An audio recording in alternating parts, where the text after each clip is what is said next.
Hello again. I do appreciate your patience with me. Uh, Needed a little bit of break from the long form conversation. I still have been speaking, but on my Facebook. Um, I have dove into, via the encouragement of my students, to start doing reels just on my everyday thoughts of what's going on nowadays. Because sis is stubborn. I don't know if y'all notice, and I'm not. I don't hide the fact that I'm stubborn in a lot of ways. Being self-aware about the things that might be perceived as shortcomings, and sometimes that stubbornness actually leads me to great outcomes. Like when it comes to my friendships, my loyalty, my love. I am still stubborn about those things too. But as it pertains to change, some even if you give me competing information with the information I already know, it has to be so much more convincing than the argument I already told myself for me to even consider changing the way I do things. So it took me a minute to get to a space where I could not see where I personally benefited or anybody else personally benefited from me doing short form conversations, right? Even though I am well versed and educated in many of the aspects of mental health and the psyche, I still saw the little short clips as adding to attention deficits. But one of my clients gave me some very good advisement. And I'm always one to say, if you're not also learning while you're teaching, then are you really teaching? Are you really growing as a teacher? Are you able to mold yourself and bend? Because if you're not learning new information because you're so set in your ways, then your information, the things that you're teaching, are eventually going to become outdated and less useful to the people that you're attempting to teach anything. So I always hear them out, right? So one argument won me over. He was like, "You're always encouraging us to speak our minds, speak our truth from a place of peace first, but you're always encouraging us to speak our minds, speak our truth. Also, the things you say when you're in here talking to us are things that would benefit so many more people than us. And yes, you talk on YouTube, but many people already have the attention deficits. They already have autism and different spectrums. They already have these things.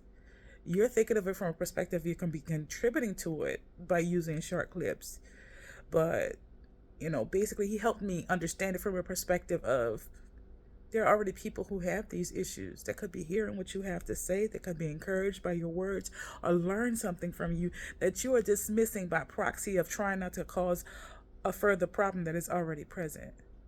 And see, that makes all the sense. On top of him saying, like, why are you hiding your voice? Well, there were several reasons, and it wasn't just that. For me, it was just so many vacuum chambers and so many people saying, repeating the same things. And if I feel like there's enough people saying a certain thing or a certain way, then I feel no need to join in that party, right? Because to me, it's not about competition or one upping or having the most this or that and the other. To me, it's like, is the message getting out there? Is somebody saying anything? Are people hearing it and seeing it? Then what am I repeating it for? It's like, oh, excuse me. And just so y'all know, no, I am not in the park, and no, I'm not at my desk. I have been resting, child. And that's another thing. I encourage my students to rest, but I still have a problem with learning to rest a bit more. And I have had a problem with learning to rest a bit more because lately I'm doing more and more of that. Just resting. And being okay with just resting, not having to fix everything or make things better for everybody around me. Whatever I can do, if I can do it from a place of pleasure and joy, that's not going to overextend me. That's what I'm doing. Uh-huh. And there are times where I'm like, I am strictly working. This is supposed to stress me sometimes a little bit. It's supposed to be a little bit harder when you're actually actively working. But truth be told, I was actively working sometimes 24/7. You're like, well, even when you're sleeping? Well, that's if I even allowed myself to go to sleep. Sometimes that's not an issue that everybody has, but there are several reasons why I've had issues with sleep. I've needed less and less and less of that. The more of my physical journey. And when I say physical journey, being alive, child, that I've had. Right? I learned to live with very low sleep when I was a very young person. I used to have the vividest of dreams, and sometimes they would be lucid, and it would wake me up out of my sleep all hours of the other night. It used to drive my mom crazy, and I even at this long tooth age, I still remember wake up in the middle of the night and just fiddling around with things. Everybody in the house was sleeping but me, and I'm talking about 2, 3, 4 in the morning, and I'm talking about 5, 6, 7 years old, and it was like that all the time. And then when I was be processing some of the traumas and griefs and things that I didn't understand, but knew that they were hurtful or harmful to me emotionally or physically or both, I would process that in the middle of the night, and I couldn't tell you why. Well, back then I couldn't tell you why. I have better understanding of that now. But in the middle of the night is when I would just wake up and feel all those feelings and process and sometimes cry. Now, if my cousins were here, my cousin and my sister were here to witness, they'd tell you there were nights that I would keep them up because I'm crying about the state of what I'm experiencing, the past traumas, and the state of the world and how people treat each other. And I'm at the tender age of 10 years old just crying for hours sometimes at night, or just really just having a conversation with myself to try to get myself through the next catastrophe or thing I just lived that was very hard to process. And I'm pretty sure that was confusing and confounding to them, and but most of all annoying. So I went from that to being a very young mother. Before that, taking care of myself, being an independent entity at 14, 15 years old, and just taking care of myself, working, going to school, paying my own way through life. And sometimes in doing so, being technically homeless, going from pillar to post. I am grateful that I've never had to sleep one night outside. But the idea of having a home and a bed of my own and a room of my own is something that I didn't achieve until I was like 17, 18 years old after I got married. Okay. And so sleeping, even if it's at somebody's house, was a challenge and a chore because I didn't trust I was safe. So sleeping, on top of what I already was experiencing, the grief and the struggles that would wake me up in the middle of the night and have me processing at 2, 3 in the morning, you compound that with being or feeling that I'm not safe. Sleep came hard for me. It always did. And after a while, even when I would learn something new, some reason putting the pieces together and figuring out problem solving skills with a new subject matter or topic, same thing would happen. It's almost like my brain only did the best processing in the middle of the night. So by the time I had kids, it wasn't too hard to be up all night with them. If one of them did that. My first one wasn't so bad, about the second and third one, oh yeah, would sleep. And I had 3 babies in 4 years, so would sleep. Went straight from that. Well, not even went straight from. While I was doing that, I was in college for the first time when I was getting my first degree in medical technology, medical assistant, and phlebotomy. I was pregnant with my son while I was still in college, and I still had 2 toddlers at the house. Would sleep. And so, not long after that, there's a lot of moving and things that you have to do, even in a role as a mom and a military spouse. Would sleep. I went straight on to college, to upper level education, and I didn't finish college until I was in my late 30s because I went back to school to learn new skills and learn new things, get different degrees, all while raising my babies. So they had to share me with that. But with sleep. So I got very, very well versed at not sleeping. On top of the spiritual things that would happen to me that I didn't understand. And sometimes self-diagnosed as crazy. I tried to fix. Again, it was a puzzle for me to fix in the middle of the night.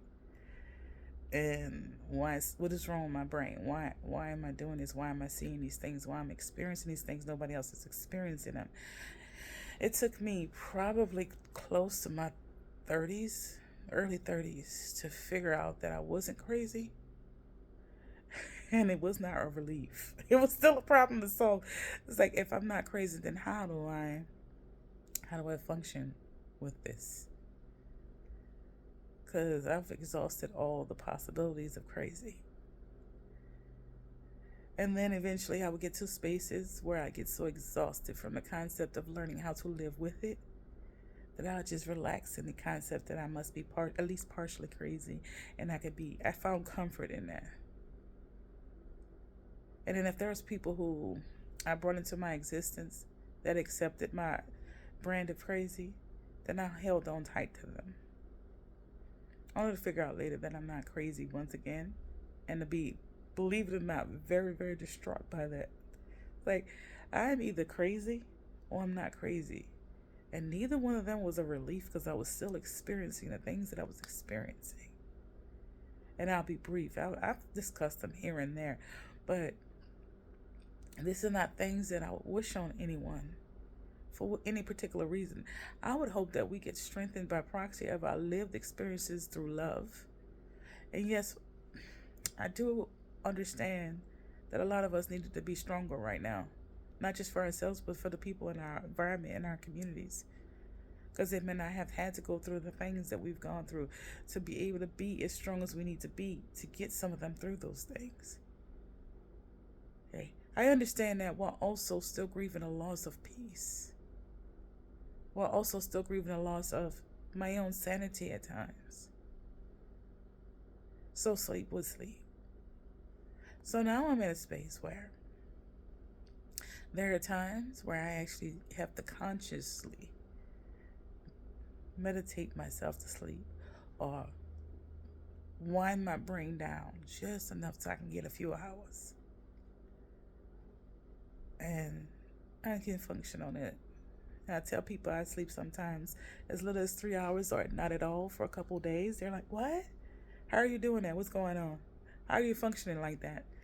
Like, this is how I've always functioned. I don't know what you mean. Like, I understand that there's a normal sleep schedule and rest schedule for most folks, but I've not really experienced that in my life, so I don't know what that feels like. Okay? That's one of the reasons why it's like, one of the things that helped me understand that I wasn't crazy was my ability to problem solve in the middle of the night. It's like I could actually solve real problems just by sitting here and thinking. Oh, okay. Things that seem insurmountable to others, I was able to solve within a night. When my friends were, for example, I think I've talked about this before. When my friends, and when I was in my master's program, my friends were freaking out about their exams and tests and the exits and all that. I was like, I'm not studying for none of that. And they're like, why? I say, no, it's something similar to a photographic memory. Because I am not sleeping as much as the average human being, I am constantly thinking about the things I learned that day, and the day prior, and the day prior. I've been rehearsing everything that I learned in my head over and over again, and for some reason, a lot of the details do not leave me.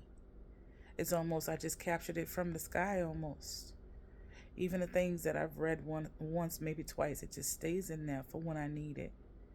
I'm just like everybody else after the fact, though. Sometimes, especially, excuse me, outside. Sometimes, especially after the fact, if I feel like I don't necessarily need the detailed information, I still put it in the back of my file folder or delete it like anybody else. But if it's still something that I am consciously aware I'm going to crucially need, it stays right there. It don't go nowhere. And I also firmly believe that studying is not learning. If you actually learn something, then it's in your brain and it's solidified.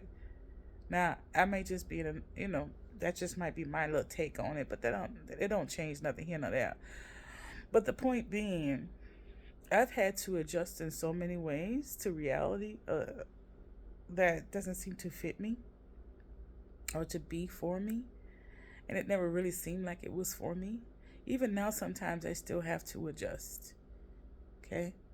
And hopefully, if you resonated with even that last part, having to adjust to reality that doesn't seem like it fits you, don't you understand that you ain't the only one who experienced that?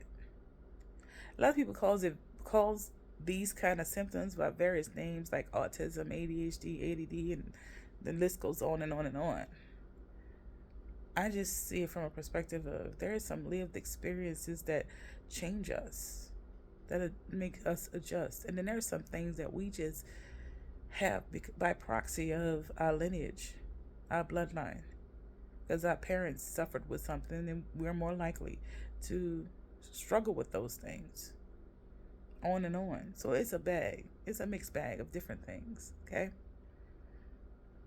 But doesn't change the fact that right now I'm talking to you from a space of peace within myself. And my hope is that that peace goes on because I feel like in that peace that I can get some rest. So I'm sitting here with you in my comfy clothes. I have no intention of changing anytime soon. I ain't got no clients today, I ain't got no students today. And even on the days that I have clients and students, you know what I do? I relax myself and I sit until it's time to get started. Sometimes within 5 minutes before, I might still be looking like this, and then I go hair up and put on my outfit I chose for the day before I get started. Okay?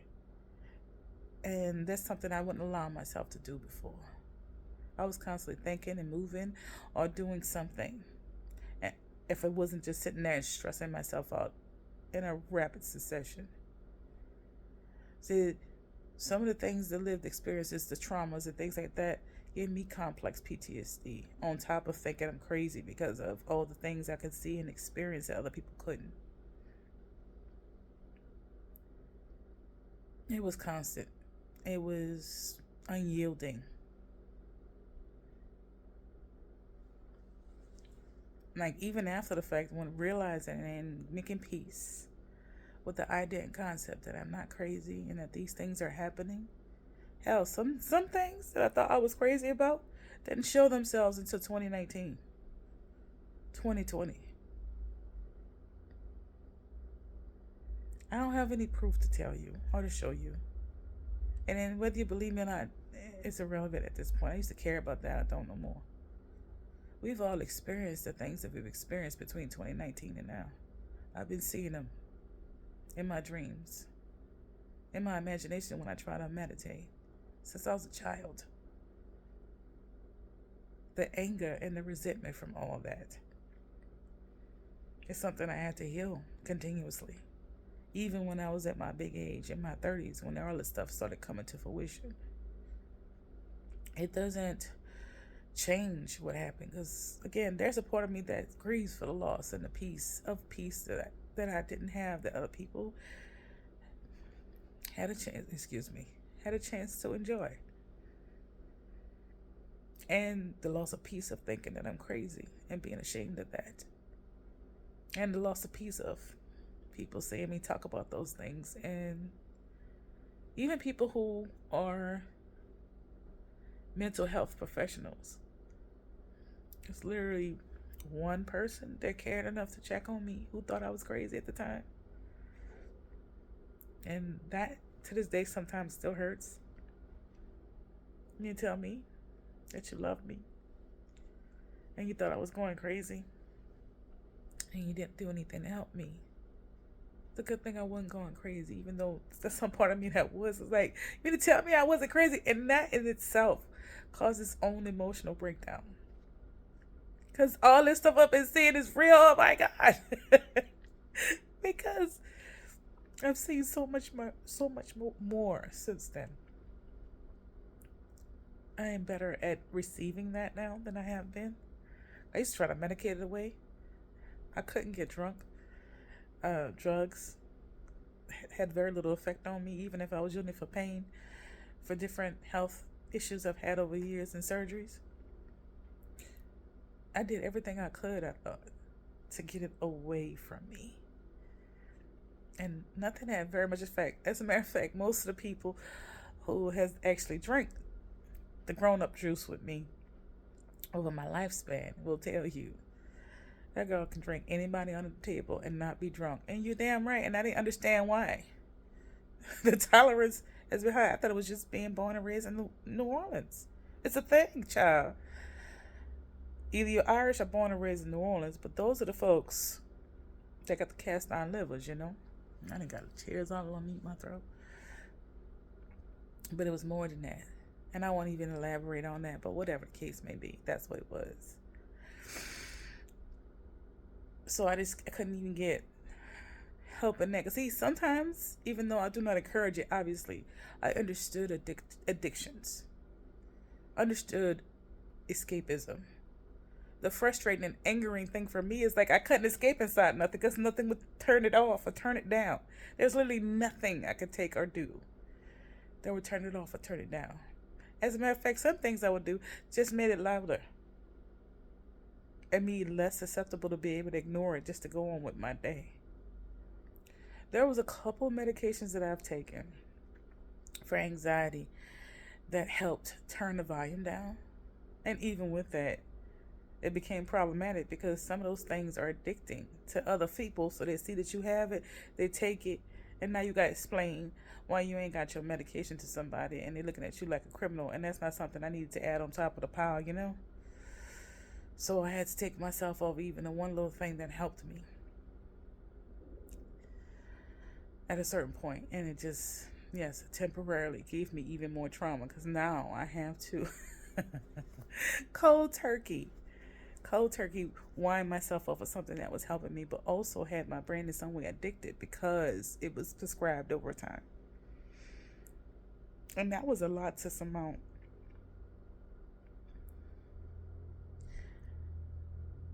The person that I am right now at this moment is a product of all of that, plus the things that I've talked about on here, and some of the things I haven't. Because I haven't even though I've tried. And my point in talking to you about this is that if you feel alone with anything, honey bun, we all feel alone sometimes. But know that there's a person, you're looking at her, that hopes that something I say help you feel less alone, gives you some encouragement, helps you realize that there's strength in your experiences, lived and learned, and that if you're still able to perceive, that means there's more yet to you. It's not done, you're not finished. Get up. Get on up. Even if it's just to get up and give yourself some joy and pleasure in your day. Okay? A lot of those things help me see who I truly am. Because even on top of all the things I just told y'all, I don't know if I cut myself off before that when I was trying to encourage you. But it'll make the block. Either will or won't, right? Yeah, no, be going on those side streets, and I appreciate your patience with me when I do it. A lot of those things were so insurmountable to me in my mind, in my consciousness, and my experience. I had so many health problems on top of with the stress of not accepting a lot of this stuff and accepting some of the things, whether it was faulty logic or faulty reasoning or faulty understanding or not. It wasn't a year that I didn't get pneumonia. Sometimes 2 or 3 times. To the point where my doctor is like, okay, we gonna go on here and make sure you have a vaccine for pneumonia and flu every season. And all kind of things to try to keep pneumonia under wraps. This might seem like I'm making it up. And I know for the average human being, they wouldn't be alive today if they tell you this. From the time I was in my teens, and I'm talking about 14, 15 years old, up until probably around 2018, 2019, I've had pneumonia close to 15 times. Full-blown pneumonia. Not in the hospitalized. They call it the walking pneumonia. Well, you don't necessarily have to be hospitalized, but you definitely do have to take that trip to the ER several times for somebody to assist you with your breathing. Well, it feels like my lungs were drowning me. And somehow I'm sitting here talking to you. I don't even know.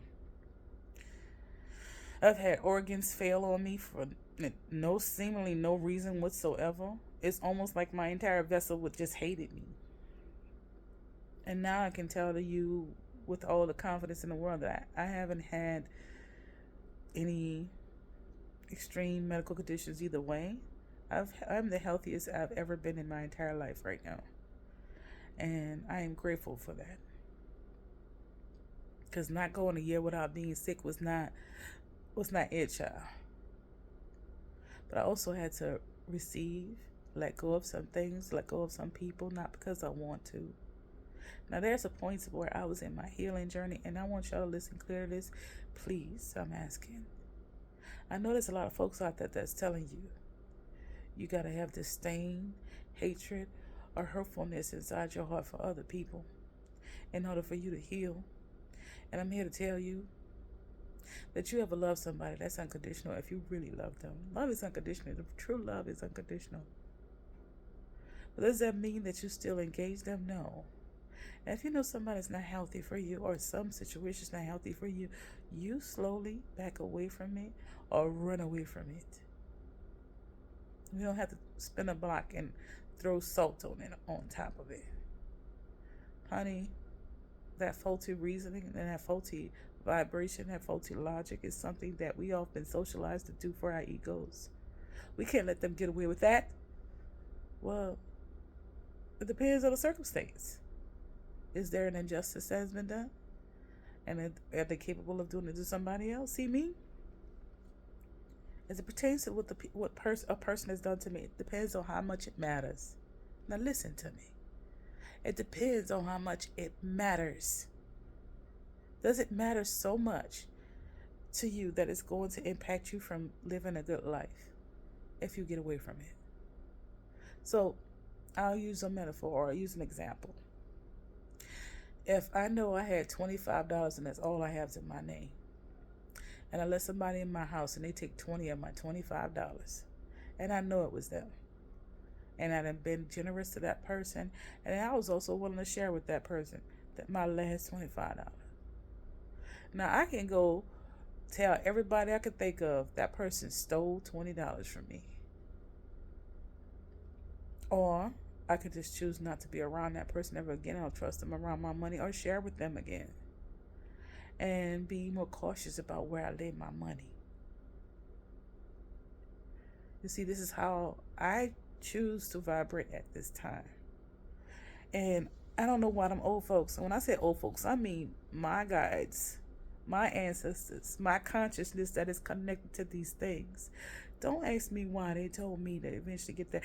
I'm watching everybody on social media and all these things doing clapbacks and gotchas and exposing people. I'm just like, okay, so at one point it was cool for me to go ahead and do that. And it was like, yeah, it was for self-protection, because some people's egos is so strong and some people's image of themselves is so important, especially by proxy of the perception of the sea, that if you say a little something, they'll back up off you, and you need the people to back up off you. Now, they're not already backed up off you. You can have peace now.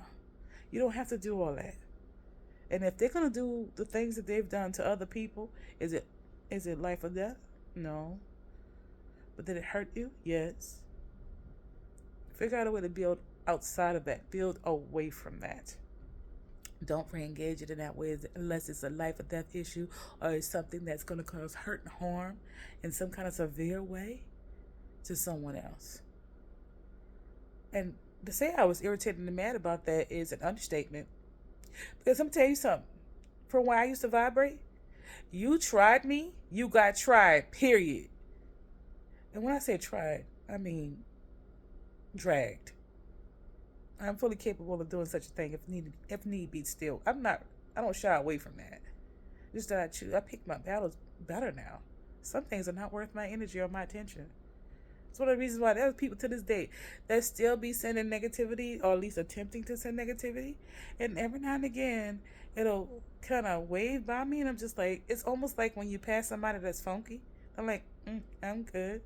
And then I just go the opposite direction and go somewhere else. So I have to smell that energetically, if that makes sense. I don't have to participate in it. Oh girl, but they said this, and this about you.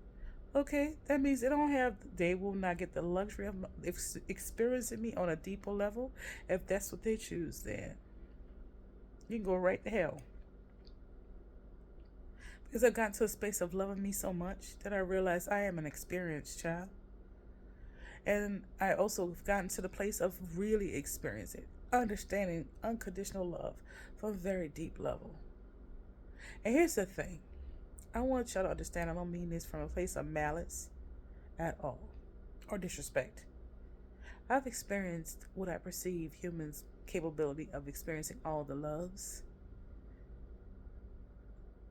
the true love, the unconditional loves, the unrequited loves, the romantic love, the companionate loves. Like, there's something in psychology that tells you the several types and levels of love. I've experienced them all because I was gifted with the ability to be able to give birth to children. And that one, for me, is the strongest. Yeah, shit. So strong that even in my sadness, I feel joy. If that makes sense. I'll give you an example. One of my babies got mad at me last year. And she's been mad at me for a while.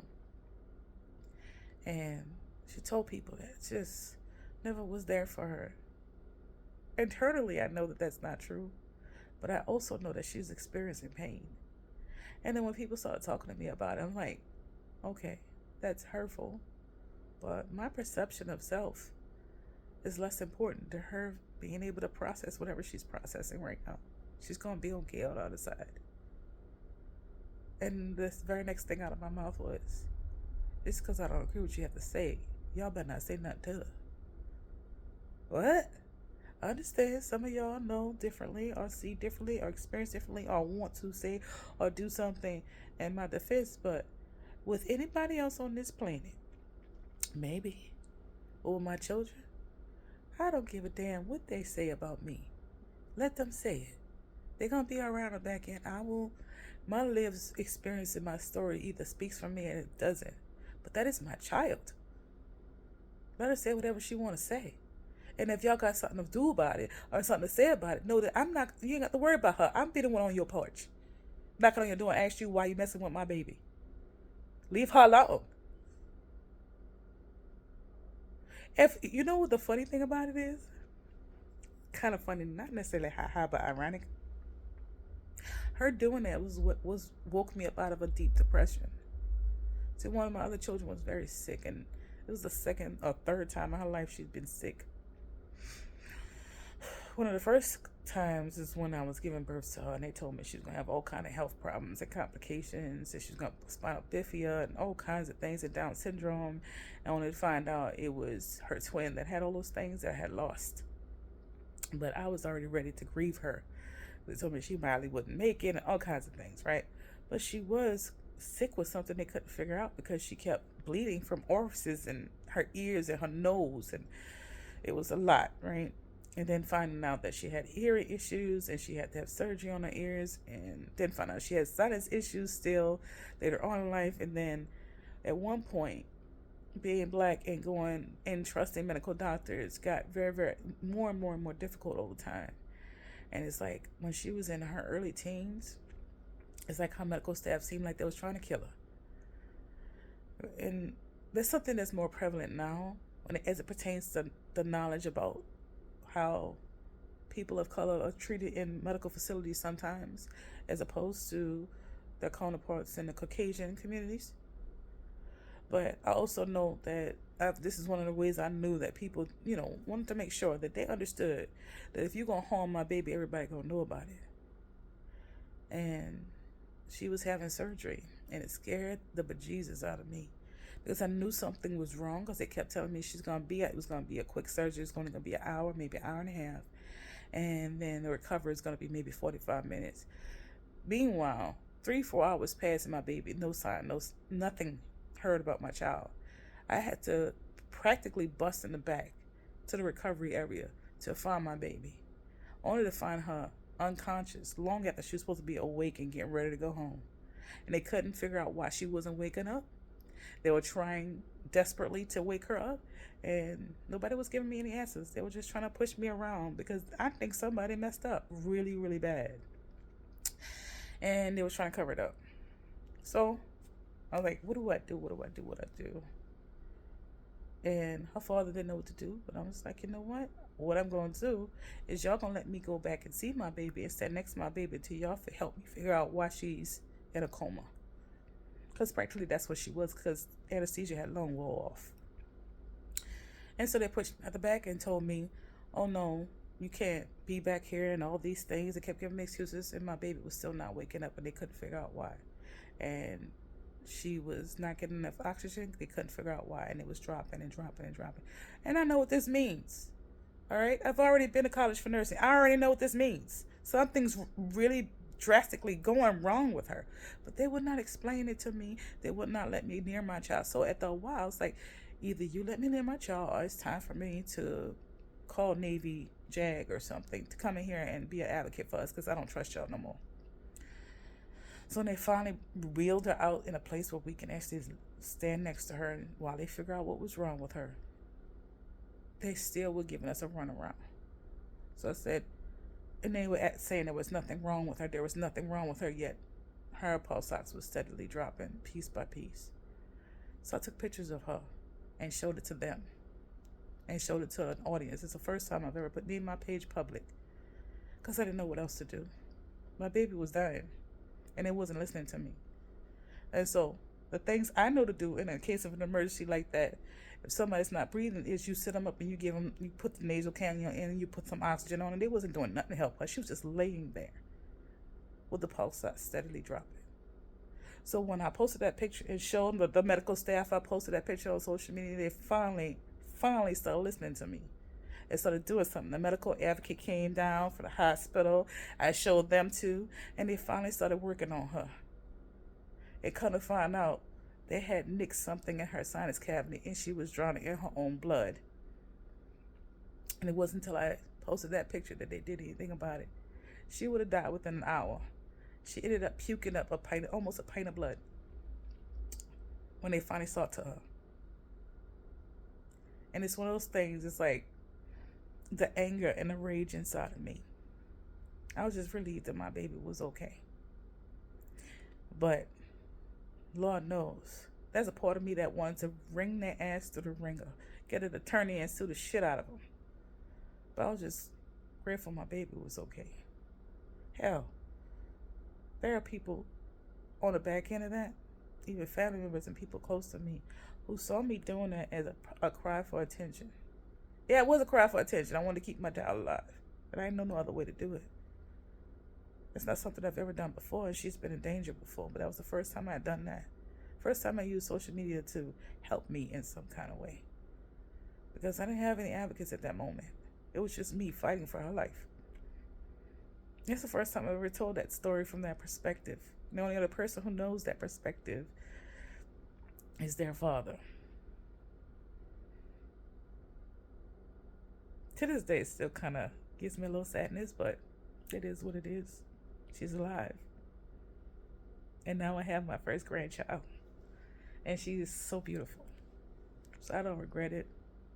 It just causes me pain when people sometimes still perceive it that way.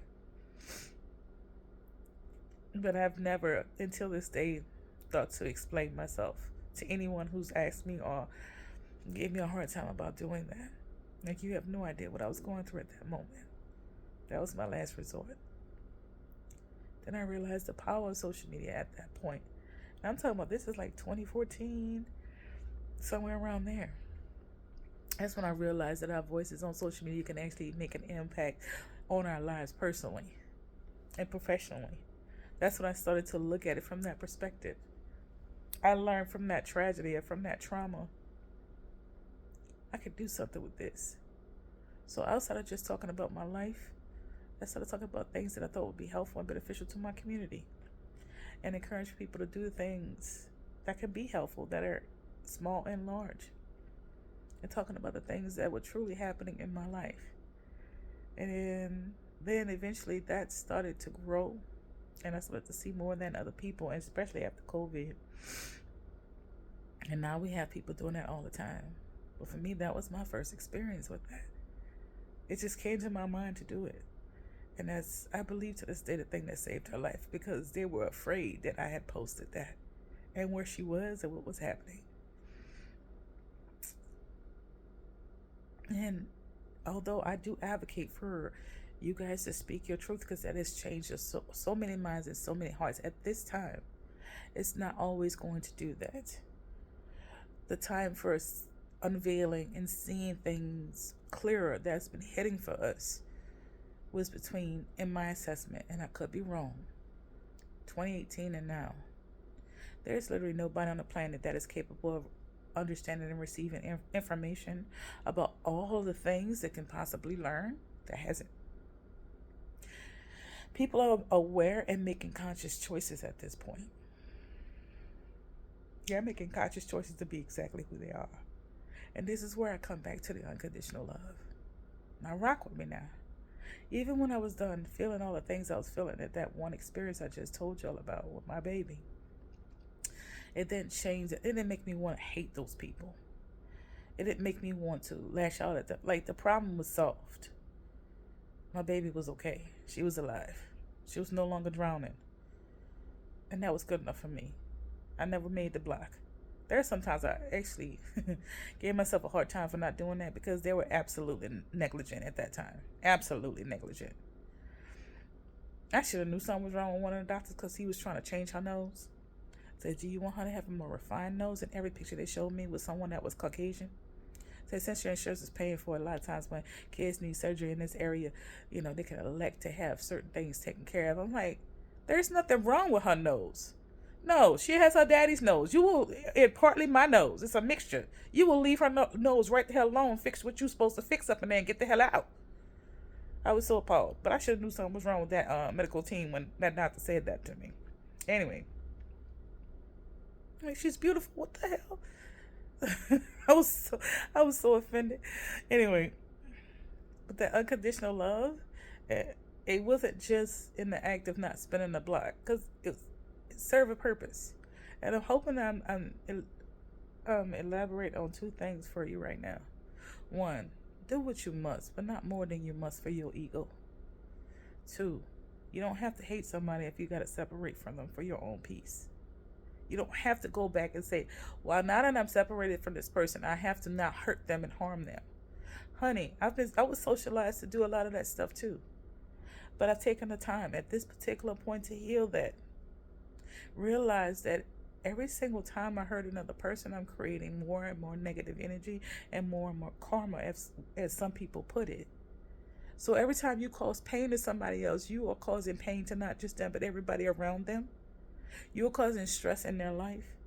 And if it's not something that is dire, something they're continuously doing at this time, yes, we speak on the things that are hurtful and harmful that people can potentially cause you again. And then we figure out how much of an impact it's having on you or your community. Like, in things like, we're going to use it from a scale of a high school bully to Diddy. Right? We're going to use that as a Lockhart scale. The Lockhart scale is a high school bully that bullied you in high school to Diddy.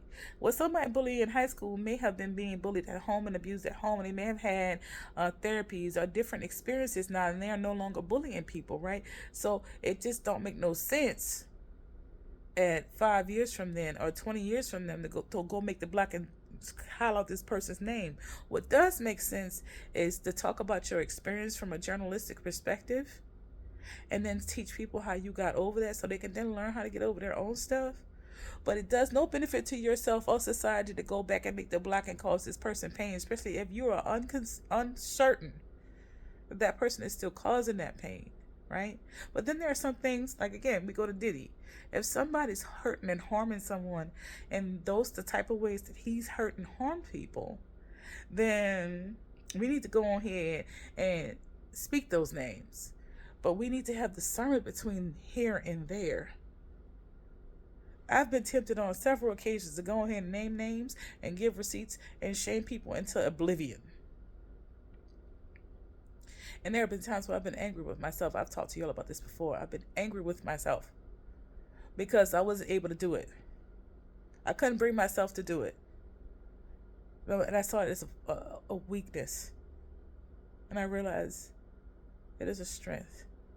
It is the same strength that I had when I didn't have no support, no familiar support, from family or friends, and I was out there what it seems like in a sea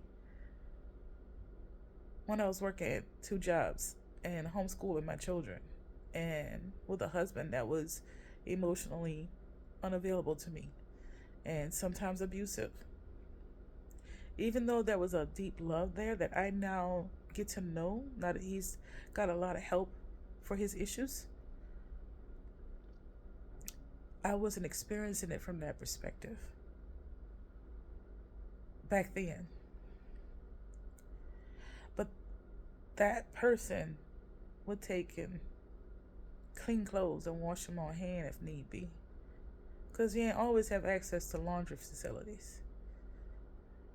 Take everybody's clothes up. Family of 5, after working 2 jobs and go to school full time, and wash clothes on my hands in the bathtub. There's a lot of things when people saw me, they didn't see that person. They didn't see the person that was completely and utterly spent and exhausted at all times, on top of the complex PTSD. This is not me telling you to feel sorry for me.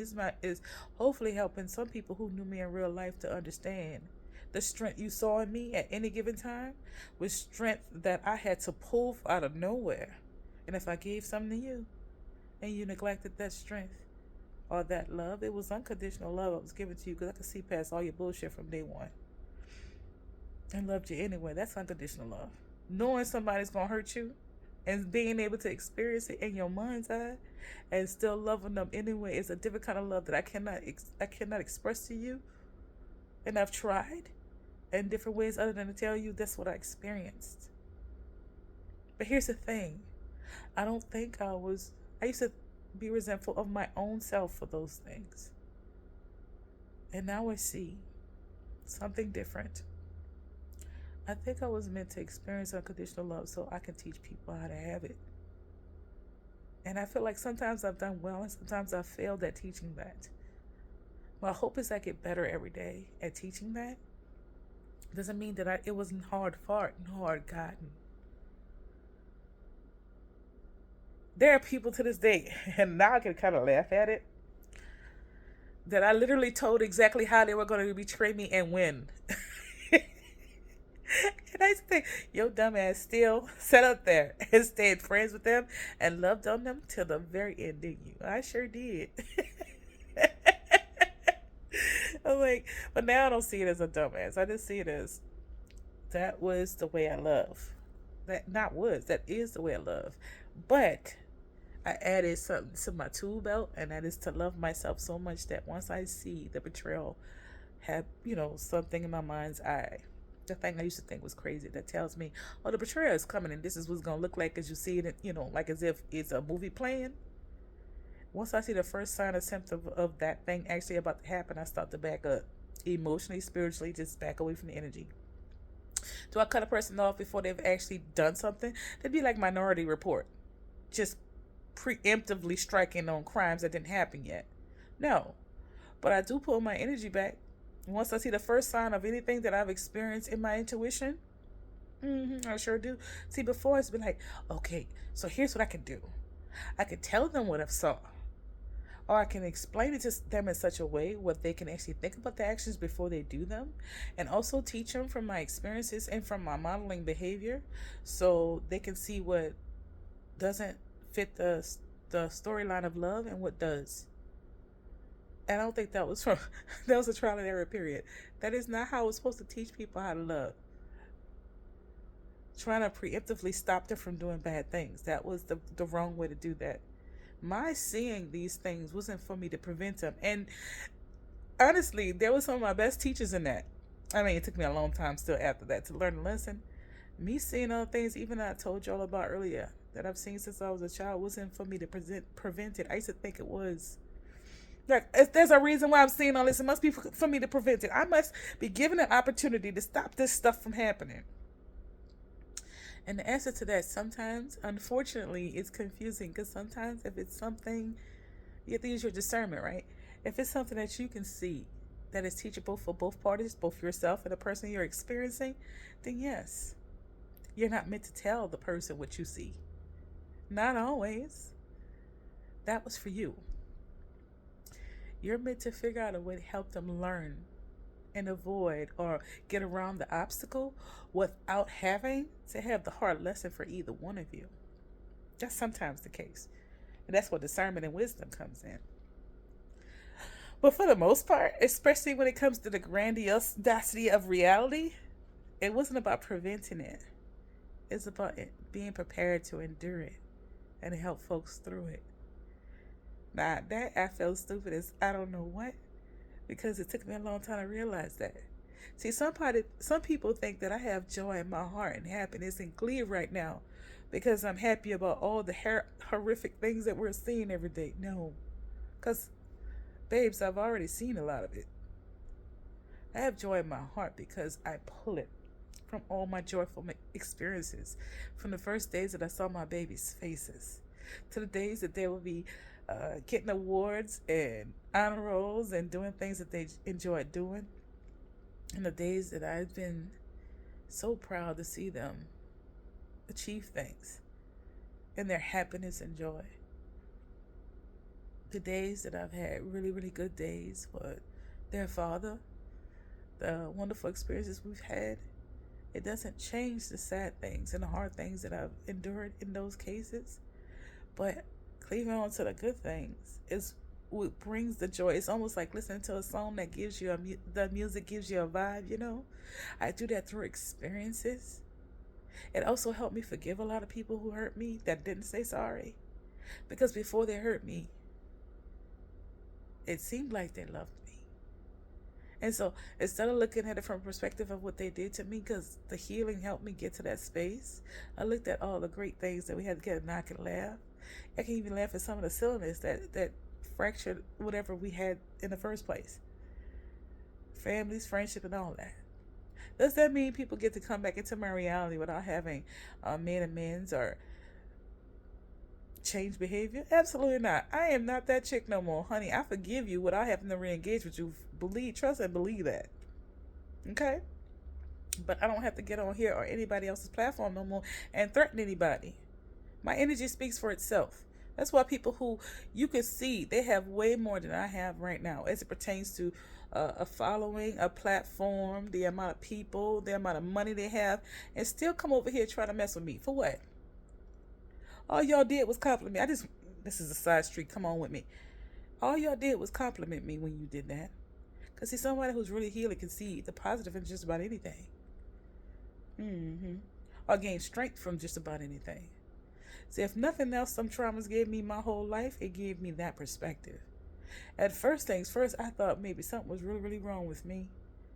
And I was really, really a bad person and a bad guy. I even denied myself because I must be awful if all these people think that I'm awful. I must be. And then sit to look for the awful things inside of me. And I found some things that I still needed to work out. But you know what else I found? That all of them people wouldn't have done all those things if they didn't see something inside me that was threatening to them. Even though my intent, see, if my intent is to be threatening to anybody in particular, then I can understand that response. But when my intent is genuinely to support and love, and your response is threatening, and your response is hurtful, I'm like, I've healed enough to be able to see they had nothing to do with me and everything to do with the people who were perceiving me. Because to look at me, you see the truth of yourselves. And that's too painful. I'm like, I wonder if everybody who follow y'all know about that about y'all. But I ain't gonna be the one to tell them they gotta learn for themselves. All I'm gonna do is sit here and keep talking about things that I know something about. I may know something about that, but again, me showing genuine kindness, love, and support is unconditional. It's not conditional based on whether or not you perceive me correctly in a way that I think is correct. Now, what I said here is just let y'all just keep slinging energy at me? Absolutely not. But then again, I'm not one of those people that have to sit here and constantly go back and forth with nobody neither. And for that, I am grateful. If that be a sky daddy, a sky mama, a sky them, they. All I know is in my perception and in my dream space, I felt like I've met them. And one of the best things that I could say that came from that horrifying experience is the concept of knowing that we are all a part of that one thing. And I can no more harm you intentionally unless my own person would threaten than I could cut off my own finger. And one day it's my hope that everybody learns that. All the backbite, all the fight, all the racism, sorry,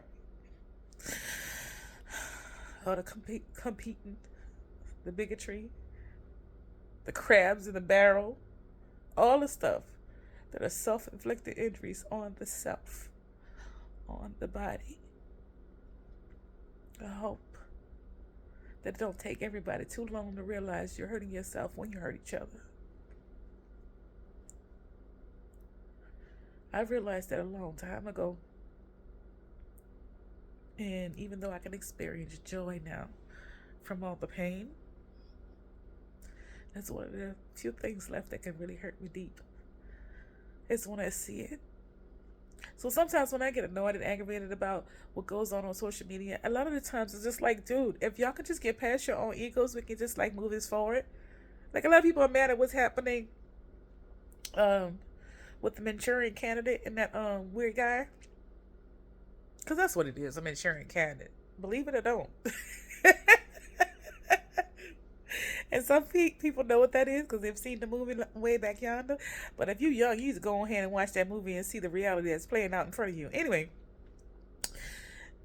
if people concerned about that, but it's like, you don't know y'all created this reality.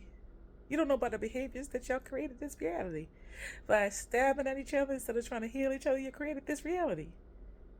Ain't just one set of people created this reality. I said it once, I'll say it twice. When you try to sell things that are sacred, it creates karma in itself too.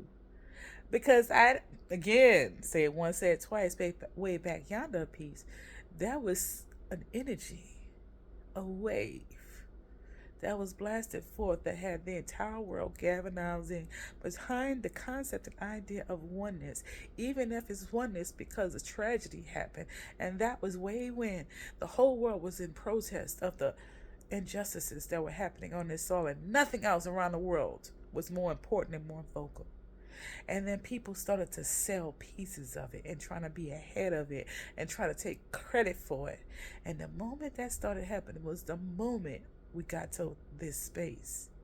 And then we couple that with, instead of trying to come together and try to understand each other, everybody's trying to one up each other for clout and for fame and for money. And then we sell sacredness, ancient wisdoms, and things of this nature to the highest bidder. When I say the highest bidder, I mean advertisers that showed y'all recently and showed a lot of the world recently. They didn't give a damn about your black ass. They cared about their bottom line and what you were saying was popular at the time, and you were willing to sell what you were saying to them people. And some things shouldn't be sold. And also, this is not about energy is currency. Yes, now we all hopefully are starting to understand the energy is currency, but objectively competing so that you can have the most energy is also very problematic because it's no different than having too much money. It don't take long before it starts corrupting you. And so although sometimes there are challenges to doing things so very small and let pieces of seeds just kind of blow in the wind and get here and there, because I'll say 9 times out of 10 I'm not getting credit for my work. My work is just being taken and parroted back at other folks that are getting paid. That is challenging, but if I had to choose what I'm doing now to being eventually corrupted after all this healing, all this work, I guess I choose this and hope it gets better without me being corrupted. If my platform ever grow past where it is now, may I never be corrupted in the ways that I have experienced through others on social media. I hope I'm always in the same spirit and in the same heart. Oh, why is this so Today has been so deep that I've seen. I hope something I say actually get those people who I think are incredibly talented and be great leaders away from some of the things that I see are problematic that they may not understand that are problematic at this time. My hope is that one of the possible scenarios and the possible outcomes that I have seen years ago is that we finish this thing all right. Because a lot of what's happening right now is because of us. But you know what that means also? A lot of what could be happening is because of us. Chew on that for a little bit. Anyway, y'all loved.